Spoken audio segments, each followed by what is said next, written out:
Не запирать дверь и радоваться каждому, кто ступил на порог. Так у православных христиан принято проводить день после рождественской ночи. Впереди святочные гуляния. Верующие стараются совершить как можно больше добрых дел, молятся о здравии близких, мире и благополучии. Рождественскую ночь по традиции принято проводить в церквях и храмах. Благую весть встречают под звон колоколов.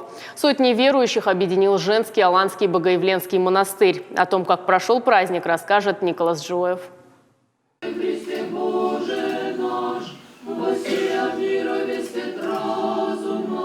Рождественский молебен в женском Аланском Богоявленском монастыре в Алагире традиционно проходит на русском и остинском языках. К светлому празднику готовятся особенно. Территория украшена еловыми ветками, Вифлеемская звезда, оповестившая о явлении чуда рождения Христа, и первые ясли Богомладенца. Стараюсь каждый год приезжать именно в монастырь, батюшки Саватию. Очень хорошо всегда организовано бывает. Знаем, что в эту ночь родился Христос под Вифлеемской звездой.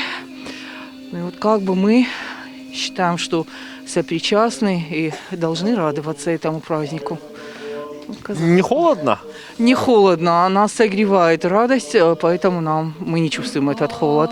Рождественский сочельник принято проводить в церкви. Люди молятся о мире и здравии своих близких, ведут беседы, делятся радостью, согреваясь у костра.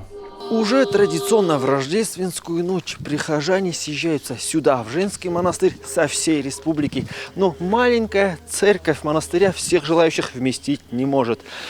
Прихожане могут отстоять службу здесь, во дворе. Для этого установлены громкоговорители, и служители церкви развели большой костер, который будет гореть до самого утра. Праздновать по церковным канонам будут 12 дней. 7 января принято двери держать открытыми, чтобы заходили все, кто хочет поздравить и разделить радостную весть. Праздничные службы будут проходить во всех церквях. К празднику Рождества мы готовимся прохождением поста, который начинается всегда 28 ноября, длится весь декабрь до 6 января включительно. Сам рождественский пост, он относительно не строгий. Это праздник новорожденного Господа, день его рождения.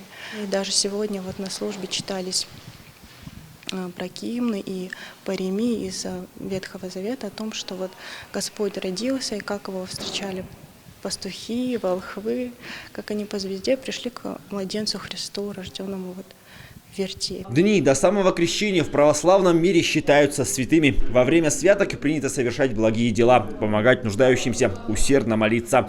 Сердца людей должны быть наполнены таким же ярким светом, как небо над монастырем, которое после службы озарили красочные фейерверки. Николас Джоев, Заур Кудзаев. Новости сети.